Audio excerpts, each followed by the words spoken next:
Nagpaulan ng 3 si RJ Abarientos kontra sa Phoenix. Patuloy din nga ang hot offense ni Justin Brownlee this conference. Bumabalik na ang laruan ni Scottie Thompson. Angat sa standings ang Barangay Ginebra. Pinataob ang Fuel Masters. So eto na nga ang labanan ng Barangay Ginebra at Phoenix Fuel Masters sa ongoing Commissioner's Cup sa PBA. Tied nga sa standings ang dalawang kupunan na ito sa kanilang record na 3 wins sa 2 losses. Magbabalik na din nga this game si Japet Aguilar matapos ang kanyang ilang games na pahinga dahil sa injury. Well, to start the first quarter ay naging back and forth lang nga ang opensa ng dalawang kupunan. Maaga nga naging mainit itong outside shooting ni RJ Abarientos na nagkaroon ng 2-3 sa early minutes. Gandang touch pass pa dito ni Scottie Thompson papunta kay Japet Aguilar sa ilalim for the 100 throwdown. Hindi nga nagtagal ay si Justin Brownlee naman nga ang nagkaroon ng slam dunk mula naman nga sa magandang assist ni Abarientos. Umiinit na din nga ang 3-point shooting ni Stephen Holt sa halfway mark kung saan nagkaroon nga ito ng back-to-back 3-pointers. Pero hindi nga basta-basta makalayo itong Barangay Ginebra dahil lagi nga may counter ang Phoenix sa mga baskets ng Gene Kings. Patuloy naman nga ang mainit na opensa ni Abarientos sa late minutes kung saan makakapagpabaon pa nga ng 2 puntos na kalamangan ng Ginebra after ng first frame,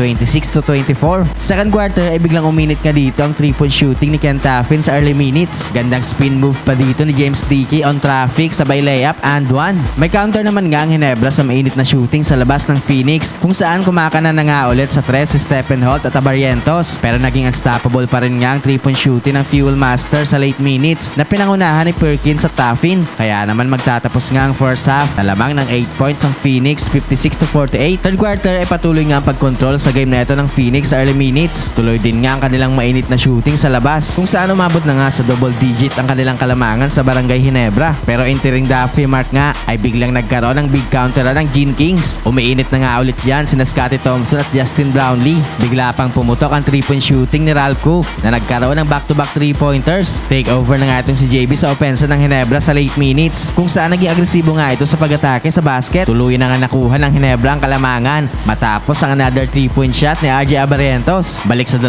puntos ang kalamangan ng Ginebra after ng third frame, 77-75. Fourth quarter ay dikdikan na nga ulit dito ang labanan ng dalawang kupunan sa first few minutes. Palitan na nga ulit dito ng baskets ang both teams. Unstoppable pa rin nga dito itong opensa ni Justin Brownlee. Nakapag-generate nga ulit ng run ng Barangay Ginebra entering the halfway mark. Nagpaparamdam na nga ulit dyan itong si Scottie Thompson habang itong si Justin Brownlee naman nga ay nakaka 30 points na this game. Umabot na nga sa 9 points ang kalamangan ng Ginebra matapos ang another 3-point shot ni RJ Abarientos. Nakaka-6 na nga na 3 itong si RJ this game. Tumuloy-tuloy nga ang mainit na opensa ng Barangay Ginebra hanggang sa late minutes. Hindi na din nga nagkaroon pa ng big comeback itong Phoenix kung saan na-maintain nga ng Gene Kings ang kanilang double-digit lead. Kaya naman sa huli nga ay panalo ang Barangay Ginebra. Angat na nga ang Gene Kings sa standings at nag-improve nga sa 4-2 ang kanilang record.